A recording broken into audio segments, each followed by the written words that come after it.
Coucou, c'est Caro, alias Simelo sur Ravelry, Instagram et YouTube.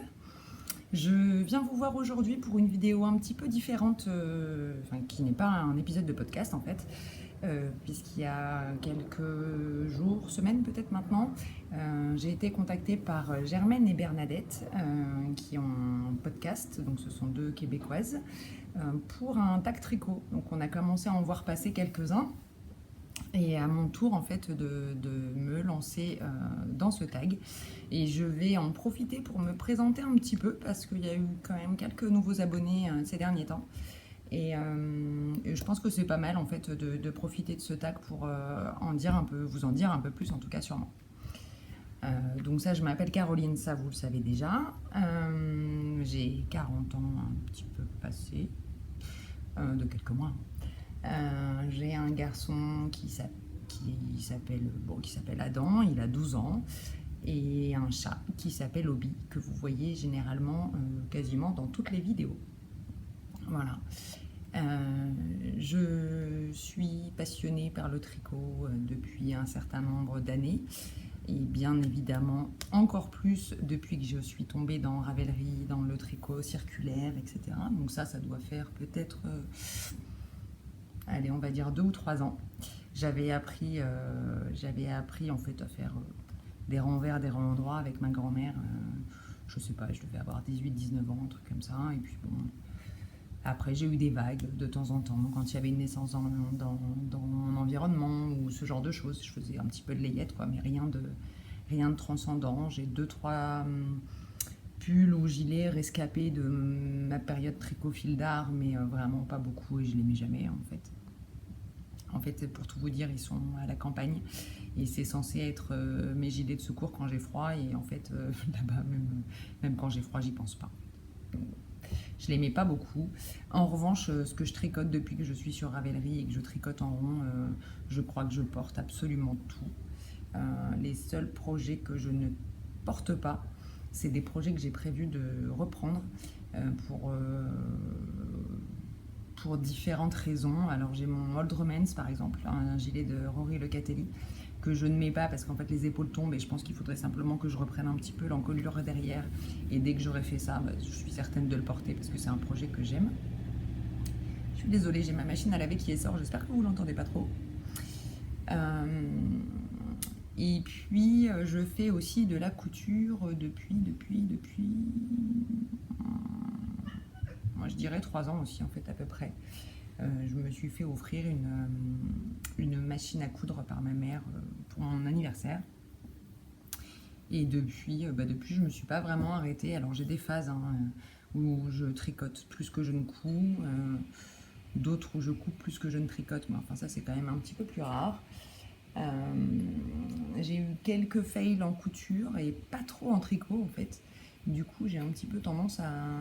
Bon, et puis il faut reconnaître que le tricot c'est facile en fait. Moi j'habite dans un petit appartement, j'habite en région parisienne. Et c'est très très facile de sortir un tricot sur le canapé. En revanche, quand je veux coudre, je peux vous montrer. Voilà, j'ai mon armoire ici, dans laquelle j'ai tous mes tissus, j'ai toute ma laine, j'ai aussi ma machine à coudre, ma surjeteuse. Enfin, c'est toute une installation en fait. Voilà, j'ai pas d'atelier, donc quand je veux me mettre à coudre, il faut que je sorte la machine, il faut que je sorte la surjeteuse, la table à repasser, le fer à repasser, il faut que j'installe les rallonges sur ma table.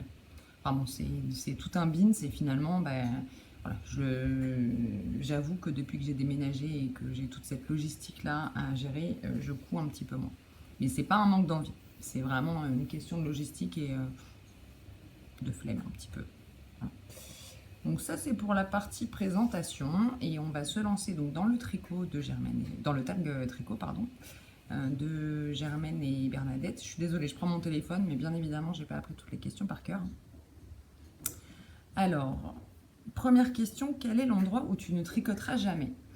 Alors pour tout vous dire, il y en a un certain nombre, parce que finalement je tricote assez peu en dehors de chez moi. Bien sûr je tricote au resto quand je suis avec les copains et copines du Tricicote, mais globalement toute seule, ça ne me viendrait pas l'idée de sortir mon tricot si je suis dans un café, dans un parc non plus. Je peux tricoter dans ma voiture assez souvent en hiver parce que tout simplement j'aime pas aller à la cantine au boulot et voilà, régulièrement je me prends un sandwich, une salade, quelque chose à manger. Je prends ma voiture, je vais me poser un peu plus loin du bureau et je mange rapido généralement. Et ensuite je me mets un podcast ou une vidéo sur YouTube et je tricote en même temps. Voilà, et ça me fait ma pause déj. Mais globalement, en dehors de chez moi, du resto avec le Tricy et de ma voiture, il n'y a pas tellement d'endroits où je tricote. Je me verrais pas tricoter à la plage par exemple, parce que tout simplement pas spécialement envie de mettre du sable sur mon tricot. Euh, dans le bain, ça me paraît compliqué.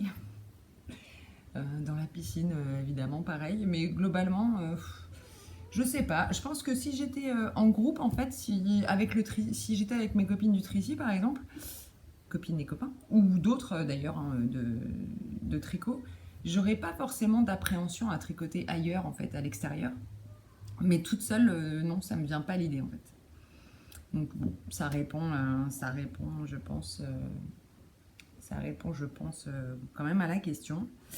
Et l'endroit pardon, le plus inusité où tu as tricoté. Alors, pour toutes celles qui ont répondu au tag tricot, je ne sais pas si c'était pareil pour vous, mais alors moi, inusité, je ne le connaissais pas celui-là. Donc je suis allée sur Google pour savoir ce que ça voulait dire. Et ça veut dire inhabituel. Ou insolite, enfin voilà, ce genre de... Je suis désolée, j'arrête pas de bouger, il faut que je me calme. En fait, je viens juste de sortir du boulot, je suis rentrée chez moi et je me suis changée, je me suis mise à l'aise et je me suis installée. Donc je suis encore un petit peu dans le speed du boulot, il faut que je me détende. Donc l'endroit le plus inhabituel où j'ai tricoté, bah finalement, je sais même pas répondre parce que je suis pas très, j'ai pas été très aventurière en tricot. Non, franchement là, je suis désolée, mais je vois pas. On va passer à la deuxième question. Quelle est ta laine préférée? Alors ça, je pense qu'on peut prendre cette question sous plusieurs angles. Je vais donner mon avis sur les qualités de laine et mon avis sur les marques de laine. Alors là, pour ce qui va être de ma laine préférée en termes de composition, clairement, j'aime beaucoup le Merino Cashmere Nylon. Ouais. J'aime beaucoup le Merino en fait, de manière générale. Et quand il est associé à du cachemire et du nylon, c'est vraiment, je trouve, un fil qui est hyper agréable, hyper doux, qui a un joli tombé. Et j'adore le yak aussi. Si je devais choisir entre les deux, allez, si vraiment je devais en choisir qu'un, je prendrais le Merino Cashmere Nylon parce que le yak, ça permet moins de couleurs. Voilà. Mais c'est vraiment uniquement ça, parce que sinon, c'est vraiment deux matières que j'adore. Et si je parle par contre cette fois de marques, on va dire que dans les marques un petit peu industrielles, j'ai énormément tricoté de Drops en fait, parce que je trouve qu'elle a un rapport qualité-prix qui est assez imbattable. Et puis bon, je me suis pas beaucoup penchée sur d'autres marques, il faut bien le reconnaître, hein, puisque moi j'habite à Boulogne en fait, hein, à côté de Paris, et à Boulogne il y a l'atelier de la création. Donc globalement, quand je voulais aller acheter de la laine en boutique, j'allais à l'atelier et j'ai acheté de la Drops. Et sinon, je commandais sur Calidou et c'est quasiment que de la Drops. Donc voilà. Ensuite, j'ai découvert Laine et Tricot, où je suis un petit peu montée en gamme, on va dire. Et là, je pense qu'il y a quand même pas mal de laine assez sympa, on va dire, pour se faire plaisir, un peu à tous les prix. Mais bon, j'ai quand même une grosse préférence pour les laines teintes à la main, clairement. Et là, je vais avoir du mal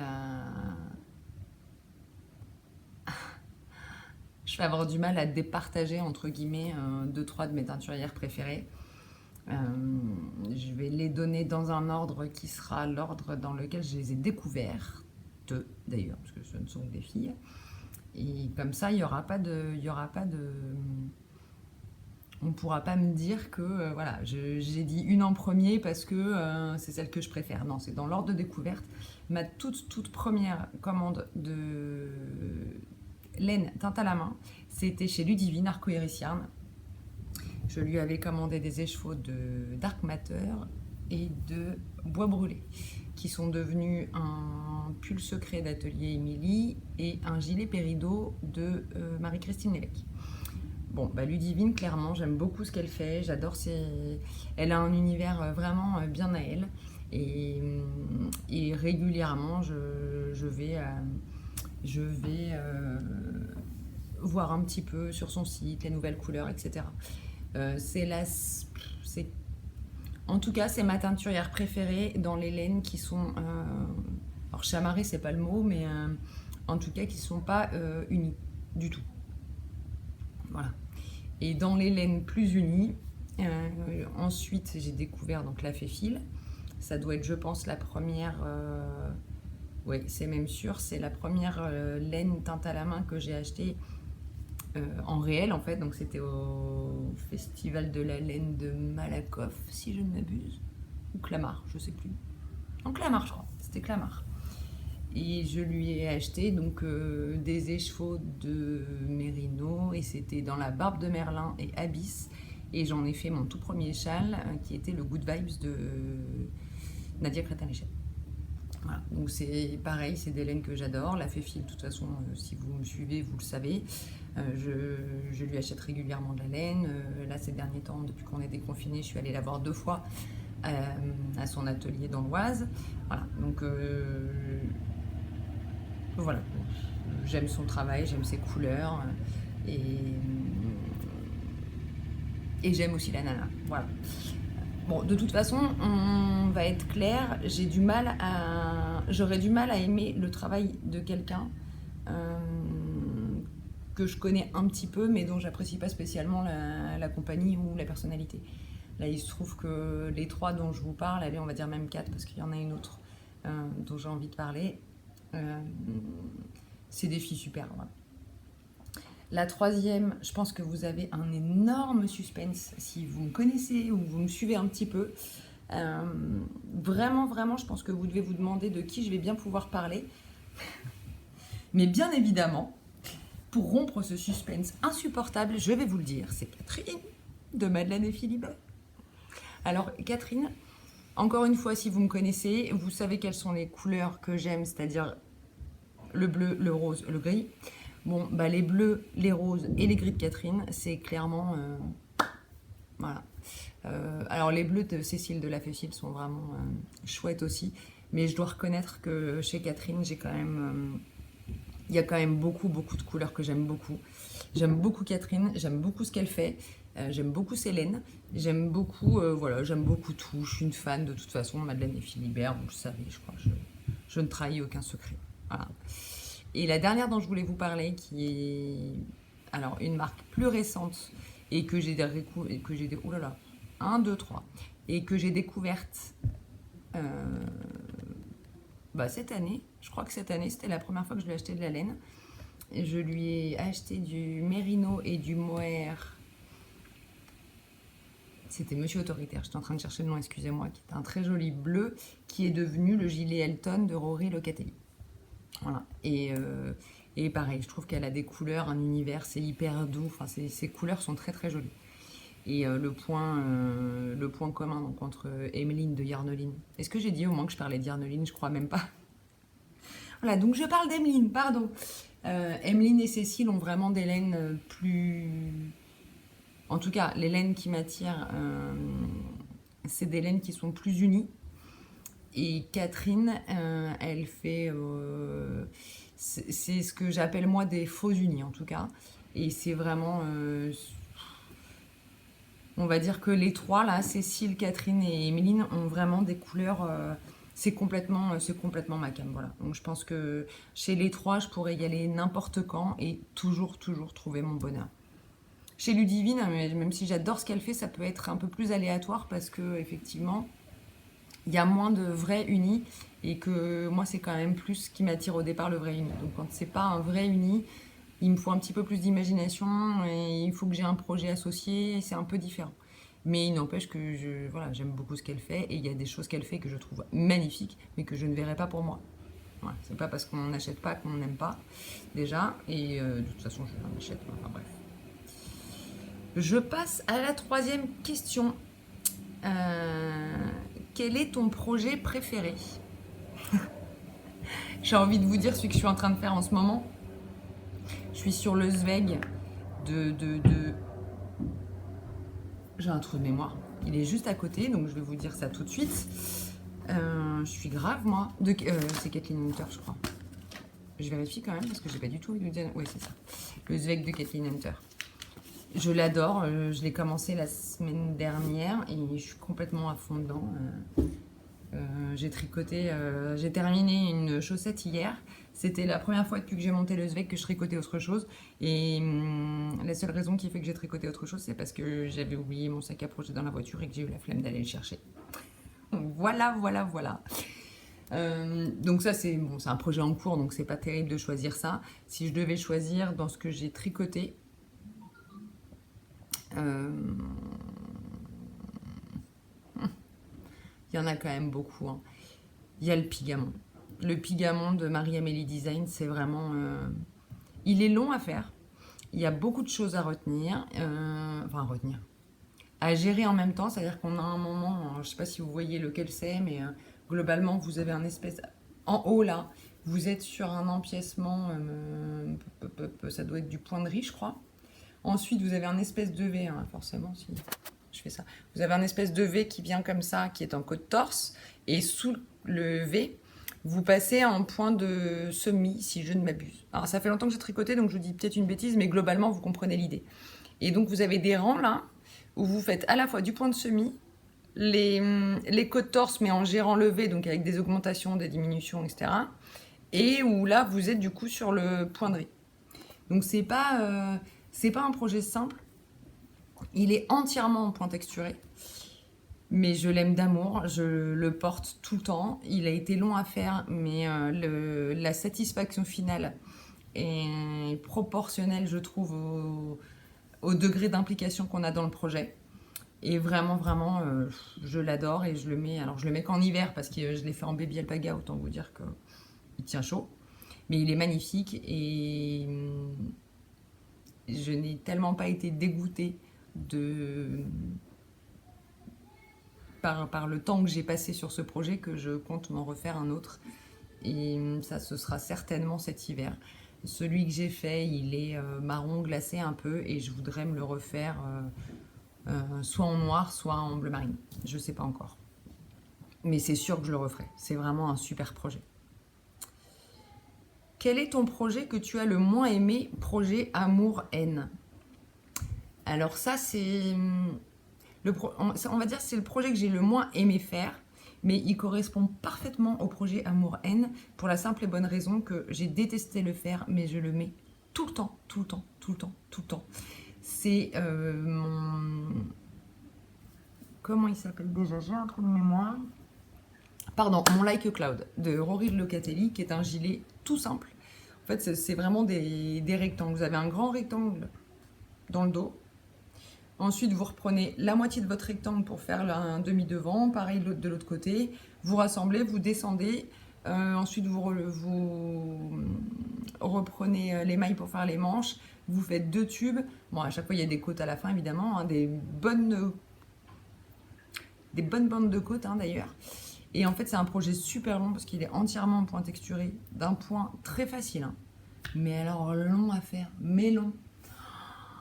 Au secours. Mais lui, c'est pareil. Il n'est pas impossible que je le refasse parce que pour le coup, je le mets. Mais je l'ai terminé, je crois, au tout début du confinement. Je l'ai mis pendant tout le confinement quasiment, je l'ai mis. Et là, dès qu'il fait un peu frais le soir ou quoi que ce soit, enfin, dès que j'ai l'occasion, je le mets. Et il est hors de question que je parte en vacances sans. Je me vois même pas. C'est limite, je me demande comment j'ai fait pour vivre avant d'avoir mon Like a Cloud. Donc je pense qu'au niveau amour-haine, on est pas mal sur celui-là. Voilà. Question facile pour le coup. Alors la suivante, quel est le patron que tu veux toujours faire et que tu ne fais jamais? Il y en a plusieurs. Ah bah si, je sais. Le Princesse Fiona d'Amy Miller. Je n'arrête pas de le décaler en fait.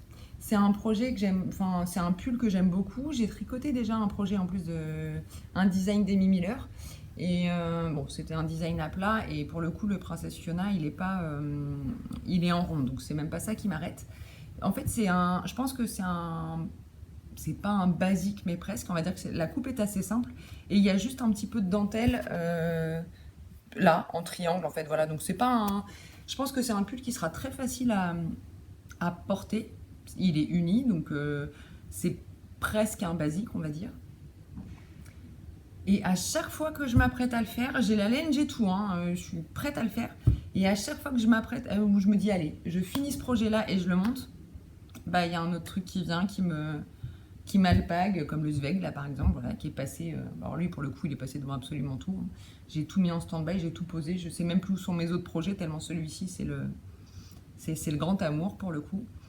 Donc voilà, c'est. Mais bon, je les espère pas, je le ferai un jour, hein, mon Princesse Fiona. Ensuite, est-ce que tu achètes ta laine par coup de cœur ou par projet? Bon, alors là, il n'y a pas de règle. Alors moi, je peux avoir un coup de cœur pour un projet, je peux avoir un coup de cœur pour une laine. Il n'y a pas d'ordre prédéfini. Je peux être mono en cours comme je peux être multi en cours. Moi, pour moi, en fait, le tricot, c'est véritablement un hobby. Il est hors de question que je me prenne la tête. Il est hors de question... Alors, que je me prenne la tête, attention, quand je dis ça. Je peux faire un tricot qui va être compliqué, qui va me demander un minimum d'activer mon cerveau. C'est pas même plus qu'un minimum, d'ailleurs, c'est pas le sujet. Mais par contre, si j'ai envie d'un truc et que je peux me le permettre, bien sûr, je me pose pas trop de questions. Si je craque sur un modèle, je peux très bien acheter. D'ailleurs, j'ai des modèles dans ma Patron Tech depuis un moment que j'ai pas tricoté encore, mais que je tricoterai un jour. Et je peux aussi craquer sur une laine sans savoir ce que je vais en faire. Bon, bah, si je craque sur un design, je vais regarder si j'ai la laine qui me plaît à la maison, et bah tant mieux. Si j'ai pas la laine qui me plaît, bah j'irai en acheter. Si je peux en acheter tout de suite, bah je vais l'acheter tout de suite. Si je peux pas, j'attends un peu. Mais globalement, je fonctionne énormément en coup de cœur en couture et en tricot, c'est pareil d'ailleurs. Et le coup de cœur, voilà, il n'y a pas de sens. Ça peut être pour le design, pour la laine. Voilà, il n'y a vraiment strictement aucune règle. Est-ce que la pandémie a eu un effet sur tes achats laineux? Oui et non. C'est-à-dire que j'ai acheté un petit peu pendant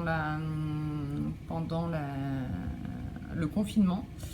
Alors, je précise d'ailleurs que j'avais demandé des envois une fois qu'on serait déconfiné parce qu'il n'y avait aucune urgence, j'avais ce qu'il fallait à la maison et qu'il était hors de question de... Enfin, en tout cas, moi, dans mon principe, j'estimais qu'il n'était pas nécessaire, ni vital, ni quoi que ce soit, de me faire livrer de la laine.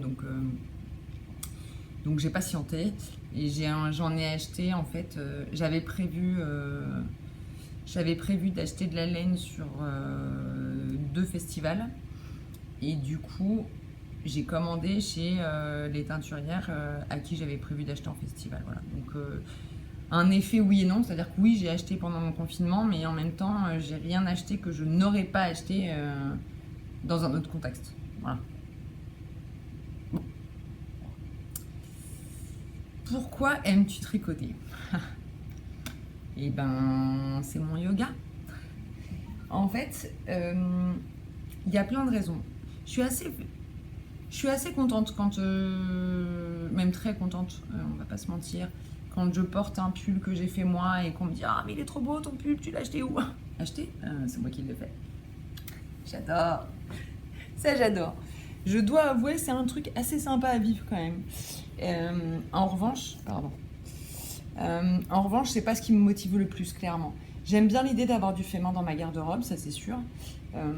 La fierté qui va avec et tout, mais c'est pas la raison principale. La raison principale, c'est vraiment que, c'est que ça me détend, quoi. Le soir, voilà, moi j'ai un boulot qui me stresse. Bon, de toute façon, je suis née stressée, hein, donc je pense que même si je crois que peu importe le boulot que je fais, je le ferai en étant stressée de toute manière. Je crois que c'est dans ma nature, hein. Je suis une maman stressée, je suis une travailleuse stressée, enfin, je suis une tout stressée, quoi. Et quand je tricote, par contre, il y a tout qui se relâche. Je pense que même mon corps a une posture différente quand je tricote. C'est-à-dire que mon cerveau oublie... Il n'y a pas de stress, en fait. Ça me détend, je ne sais pas comment vous dire. J'en ai besoin. Il est extrêmement rare que je passe une journée sans tricoter. Je pense que sur une année, ça doit m'arriver peut-être 5 fois. C'est vraiment, non, j'exagère peut-être un peu plus, mais globalement, les seules fois où les seules journées où je ne tricote pas, c'est quand je pars directement du bureau ou que je rentre chez moi pour prendre une douche, me changer vite fait et repartir parce que j'ai un dîner et que je rentre à pas d'heure, quoi, globalement. Et encore, même comme ça, si ça peut très bien tomber un jour où j'ai tricoté le midi dans ma voiture, donc, ou que je suis rentrée chez moi et que ça m'arrive aussi. J'ai la chance de travailler pas très loin de chez moi. Donc régulièrement, je rentre, je mange chez moi et si j'ai le temps, je fais quelques rangs avant de repartir. Mais ouais, donc finalement, je sais pas. Je pense que ouais, 10 jours dans l'année, c'est peut-être le maximum. J'en ai vraiment besoin et ça me fait du bien, clairement. C'est ce que j'aime le plus dans le tricot. C'est complètement ma thérapie. Voilà. Question suivante. Quels sont tes designers préférés? Il y en a plusieurs.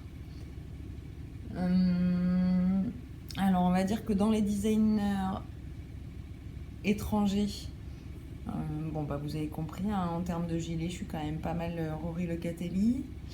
J'aime beaucoup ce que fait Marie-Christine Lévesque. Pas tout, mais elle a plein de trucs que j'aime beaucoup. Bah, la marée minière moderne, d'ailleurs, par exemple, c'est aussi un projet que je repousse tout le temps.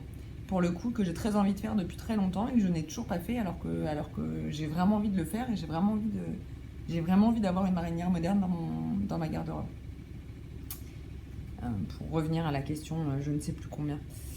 Il y en a d'autres, hein, de toute façon, évidemment, mais ben, j'aime bien ce que fait Kathleen Hunter.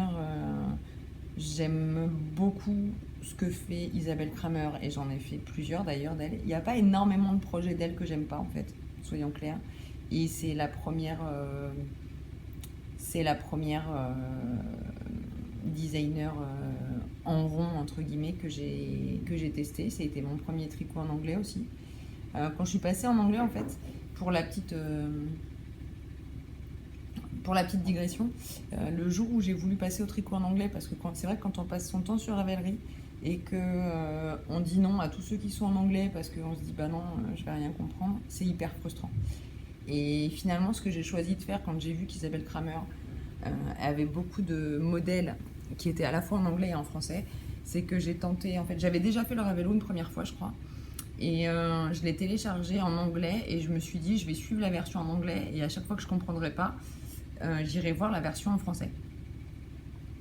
Bon, bah, je suis pas allée sur la version en français parce que je suis vraiment, mais vraiment, vraiment, vraiment pas bilingue. Je suis une quiche en anglais, à mon plus grand désespoir d'ailleurs. Un jour, promis, enfin, ça fait des années que je me promets à moi-même qu'un jour je ferai quelque chose pour parler anglais. Bon, ça viendra, ça viendra. Mais en tout cas, j'ai découvert le tricot en anglais. Enfin, je me suis lancée dans le tricot en anglais de cette façon-là. Ça s'est super bien passé. Et depuis, je vous avouerai même que quand j'ai le choix entre anglais et français, je prends anglais parce que finalement, je trouve que c'est beaucoup plus facile, beaucoup plus fluide en fait. Voilà. Donc Isabelle Kramer, clairement, elle a un paquet de modèles que j'aime bien. Après, pour ce qui est des châles, ça va plutôt être Andrea Mori. J'aime beaucoup ce qu'elle fait. Et pour les designers françaises, j'aime bien Long avec Anna, qui a, je trouve, quelques patrons basiques et assez simples, mais bien faits, qui tombent pas mal et que j'aime beaucoup. Et, et bien évidemment, je pense pour le coup, ma designer préférée, c'est Marie-Amélie. Marie-Amélie Design, qui je trouve a toujours des constructions hyper intéressantes, réfléchies. J'apprends à chaque fois que je fais un patron de Marie-Amélie, j'apprends quelque chose et ça c'est quand même hyper agréable, je trouve. Ça tombe hyper bien à chaque fois. Et pour ne rien gâcher, j'ai le même échantillon qu'elle. Donc quand je tricote un modèle de Marie-Amélie, je me fie au patron et j'ai même pas besoin de faire d'échantillon parce que je sais que, à part si je veux tester un assemblage de couleurs ou une laine que je connais pas du tout et je sais pas si elle va s'étendre ou pas, mais globalement j'ai le même échantillon qu'elle. Donc ça c'est quand même assez cool. Voilà. Je réfléchis, mais je pense qu'on est pas mal déjà. quel podcast écoutes-tu? Oula. Alors là, pour tout vous dire, je suis donc une mère célibataire. C'est-à-dire qu'une semaine sur deux, mon fils est couché à 9h30. Une semaine sur deux, j'ai pas mon fils en fait. Tout simplement, je suis toute seule à la maison. Je suis pas télé du tout. Donc à peu près tous les soirs, je tricote devant des podcasts. Donc vous donner la liste, ce serait clairement impossible. Par contre, je peux vous dire celle que j'aime beaucoup. Je prends une anti-sèche parce que j'ai très très peur d'oublier. J'ai très très peur d'oublier une de mes préférées. Bon, je vais pas citer tout le monde forcément. Voilà, les dernières que j'ai regardées, Margeva, j'adore. Voilà, je trouve que cette fille est un petit rayon de sommeil. Bah, si elle regarde, elle va être contente. Un petit rayon de soleil. Je trouve que voilà, elle est naturelle, elle ne se prend pas, enfin si elle se prend la tête pour certaines choses, mais en tout cas, elle cherche pas à plaire. Elle dit les choses comme elle les pense. Enfin, je pense elle dit ce qu'elle pense, elle pense qu'elle dit. Voilà, clairement, c'est le sentiment que j'ai en tout cas, et c'est une fille avec qui je discute de temps en temps, et voilà, et j'adore, et j'aime beaucoup regarder ses podcasts. Au début, je regardais que les parties tricot des podcasts. Et maintenant, je prends de plus en plus plaisir à regarder les deux. Et du coup, je crois que ma préférence, généralement, va quand même sur les podcasts qui ont une partie tricot et une partie couture. Et ça, c'est l'impression que j'ai parce que là, comme ça, systématiquement, tous les noms que j'ai envie de vous donner, c'est des gens qui font les deux.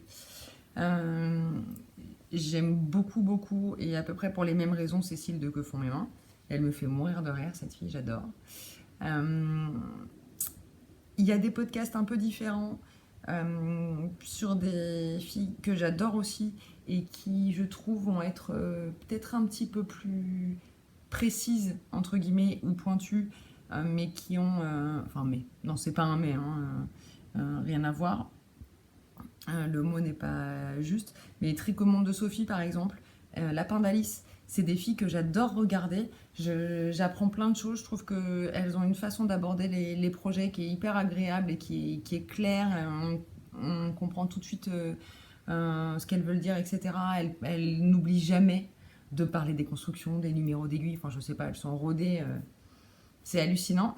Et en même temps, c'est hyper agréable à suivre. C'est pas du tout à mon sens, c'est pas du tout des podcasts. Je trouve qu'ils sont complets sans avoir l'air préparés, quoi. Je suis admirative et voire presque jalouse. Et en plus, il se trouve que j'ai quand même pas mal les mêmes goûts qu'elle. Alors avec une petite exception pour les designs de Stephen West pour Alice, mais globalement, je pense que la garde-robe de Sophie ou la garde-robe d'Alice, je pourrais quasiment avoir tout pareil, tellement j'ai les mêmes goûts, ce qui ne gâche rien. Et puis Lapin d'Alice, généralement, je fais à peu près... souvent, je fais la même taille qu'elle, en tricot du moins. Et du coup, ça me sert vachement. Donc, quand je fais un projet et que je sais qu'elle l'a fait, généralement, je retourne voir le podcast où elle en parle. Comme ça, je vois si elle a dû faire des ajustements, des trucs, si elle a dû rallonger, pas rallonger, etc. Parce que finalement, on fait à peu près la même chose. Donc, ça m'aide énormément. Dans les plus récentes, j'aime beaucoup Mimi. Elle me fait beaucoup rire aussi. J'aime bien regarder Maëlys, des mailles et des aiguilles. J'ai bien évidemment un gros coup de cœur pour Elodie, qui, pareil, avec qui j'ai vraiment complètement les mêmes goûts, c'est-à-dire qu'on a commencé à discuter ensemble parce que justement, en regardant son podcast, je me disais non mais c'est une blague quoi. On parle des mêmes projets ou des mêmes laines, des mêmes couleurs, que ce soit en couture ou en tricot. On s'est retrouvés plusieurs fois à faire les mêmes choses à peu près en même temps, enfin c'était hyper drôle quoi. Donc du coup c'est comme ça qu'on a commencé à discuter et maintenant c'est vraiment quelqu'un que j'apprécie particulièrement. J'adore les podcasts de Nathalie de By Night évidemment. Hello Tricot et Fanny Bru dans les dernières, dans les plus récentes. Alors Fanny on l'a vu parce qu'elle a fait un un épisode avec Lolita de Loli l'a fait, qui est un podcast que je suis aussi très très régulièrement. Et c'était tellement sympa que tout le monde l'a tanné pour qu'elle lance aussi son propre podcast. Ce qu'elle a fait, je sais plus, la semaine dernière, je crois, et c'était très sympa. Et l'autre tricot, Azamtou, j'adore. C'est la machine, elle est incroyable. C'est une machine de guerre. Elle a 15 ans cours en même temps. Et pourtant, elle a beau avoir 15 ans cours, à chaque fois qu'elle tourne, et c'est quand même assez régulier, depuis qu'elle a commencé, elle a toujours des projets finis, puis plusieurs, quoi. Je sais pas comment elle fait, elle doit tricoter la nuit, bon. Je me suis dit qu'elle avait peut-être plusieurs paires de bras, et du coup, elle tricotait plusieurs trucs en même temps, mais si elle avait plusieurs paires de bras, elle aurait un paquet de manches à faire, donc ça doit pas être ça. Je sais pas. Après, bah oui, il y a évidemment mes copines du Tricy, Gladys et Made by Célinette, que j'aime beaucoup regarder. Donc vous notez quand même c'est quand même beaucoup des podcasts où il y a et du tricot et de la couture. J'adore Elodie aussi de Knitting Journey. D'ailleurs, ça fait longtemps qu'elle n'a pas tourné, Elodie. Il y a Céline 7385 aussi. Oh, il y en a plein en fait. Il y en a plein. J'aime beaucoup regarder aussi Anna de Lana et Tricot, qui est elle aussi pareil, hyper pointue, hyper précise dans ce qu'elle dit. Je trouve que c'est hyper agréable. Happy Sweet Peach Factory aussi, j'aime bien regarder O'Kill aussi. Enfin, il y en a plein en fait, mais Keep Calm and Knit, pardon, Julie, j'ai beaucoup regardé aussi, malheureusement elle en a refait un il n'y a pas très longtemps, j'ai eu l'impression qu'elle allait reprendre, mais en fait non, donc c'est dommage. C'est comme Lola Chat, j'adorerais qu'elle reprenne des podcasts, mais bon là ça fait un bon moment qu'elle a arrêté, je doute qu'elle revienne. Mais bon, on verra bien. Si jamais tu me regardes, Laurence, j'adorerais que tu reprennes les épisodes. Mais tu le sais déjà, je te l'ai déjà dit. Bon voilà, je vais m'arrêter là parce que j'en ai déjà cité un paquet quand même. Bon allez, j'arrête. Et je reviens, je crois qu'il reste une question. Qu'est-ce que tu tricotes le plus? Qu'est-ce que je tricote le plus? Bonne question. Des pulls, je pense. Je réfléchis, ouais, je crois que c'est clairement les pulls. C'est clairement les pulls parce que j'avais plus de place dans mon armoire. J'ai été obligée d'en mettre, vous savez, dans les sacs compacteurs là qu'on aspire pour mettre sous mon lit. Parce que j'avais plus. Enfin, les derniers projets que j'ai terminés, j'étais bon, je vais les mettre où? Parce que là, ça rentre plus en fait, clairement. Mes gilets sont tous sur cintre et j'ai beau avoir une penderie bien chargée. J'en ai pas mis en compacteur, j'en ai pas tant que ça. Faut dire que je déteste tellement les rangs en verre que ça m'arrête un peu. Mais comme j'aime les gilets, j'en fais quand même. Je me fais violence. Mais ouais, alors que les pulls, j'adore. J'aime porter des pulls et j'aime les tricoter. Donc j'ai pas. J'ai des voisins qui crient. Je sais pas si vous les entendez ou pas. Mais bref. Je tricote des châles. Ouais. Les châles et les chaussettes, en fait, j'ai toujours soit un châle, soit des chaussettes, soit les deux d'ailleurs. En cours. Mais c'est toujours des projets qui me prennent du temps. À part mon beau blush, que j'ai littéralement adoré. Mais il était en mérino cachemire nylon. Et plus je le tricotais, et plus j'avais envie de l'avoir fini. En plus, c'était cet hiver, donc je savais qu'il allait me tenir chaud, j'avais envie de le porter, etc. Mais globalement, à part celui-là, tous mes châles, je les ai tricotés en faisant autre chose en même temps et en prenant mon temps. Voilà. Bon, je me mets jamais de pression sur le timing, mais vous voyez le Zweig par exemple, c'est pas que je me mets la pression pour le terminer, c'est juste que je l'adore tellement que j'arrive pas à le lâcher et que j'en profite malgré tout, mais je pense qu'il sera assez vite fait. Voilà. Bon, ben, je pense que j'ai fait le tour. Vous devez en savoir un petit peu plus sur moi.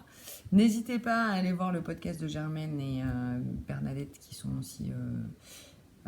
qui a un podcast sympa à suivre aussi. Oui, ça je ne l'ai pas dit dans les podcasts. Je ne suis pas beaucoup de québécoises. Alors, j'ai peut-être pas les bonnes références, mais c'est vrai que quand elles sont assez souvent deux, en fait, j'ai l'impression. Et j'ai un peu de mal à suivre les podcasts où il y a deux personnes qui parlent. Je le fais de temps en temps, mais en fait, souvent, ce que je vous expliquais, moi, je ne regarde pas complètement parce que je tricote en même temps que je regarde les podcasts. Et du coup, j'écoute plus que je ne regarde. Je lève les yeux régulièrement, hein, mais je regarde les projets, etc., bien sûr. Mais en fait, c'est plus un accompagnement sonore. Et je trouve que quand il y a deux personnes, c'est plus compliqué à gérer pour moi d'écouter sans regarder. Donc, je regarde beaucoup moins en fait, de podcasts où il y a deux personnes, même si je le fais de temps en temps. Mais quand je regarde un podcast comme ça, bah, je le regarde et je tricote pas généralement. Et comme j'ai du mal à regarder des podcasts sans tricoter, bah, finalement ça arrive moins souvent. Voilà, voilà. Bon, bah écoutez, j'espère que cette vidéo, bien que non podcast, vous aura plu. Si vous avez d'autres questions, vous avez envie d'en savoir plus sur moi, sur ma façon de tricoter, sur j'en sais rien, enfin, bon, n'hésitez pas. J'y répondrai à l'occasion d'un prochain épisode. Voilà, et bien écoutez, je vous embrasse et à bientôt.